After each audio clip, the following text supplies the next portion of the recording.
कराची में ट्रैफिक हादसे में निजी टीवी का एंकर जाँ बहक हो गया। पुलिस हुक्काम के मुताबिक शाहराह फैसल पर आवारी होटल के करीब तेज़ रफ्तार गाड़ी फुटपाथ पर चढ़ गई, जिससे गाड़ी में सवार एक शख्स जाँ बहक हो गया। गाड़ी की रफ्तार बहुत ज़्यादा थी, जिसकी वजह से हादसा पेश आ गया। पुलिस हुक्काम का कहना है कि हादसे में जाँ बहक होने वाले शख्स की शनाख्त अब्दुल्ला के नाम से की गई, जो कि कई निजी टीवी चैनल्स में एंकर के फ़राइज़ अंजाम दे चुका था, जबकि हाल ही में एक यूट्यूब चैनल ज्वाइन किया था। पुलिस के मुताबिक अब्दुल्ला लाइन्स एरिया का रिहायशी था।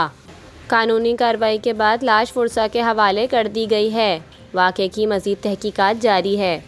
हादसे में एंकर अब्दुल्ला हसन की हलाकत पर गवर्नर सिंध कामरान टेसूरी, वज़ीर आला सिंध मुराद अली शाह, सीनियर वज़ीर शर्जील मेमन और वज़ीर बल्दियात सईद गनी ने दुख और अफसोस का इजहार किया।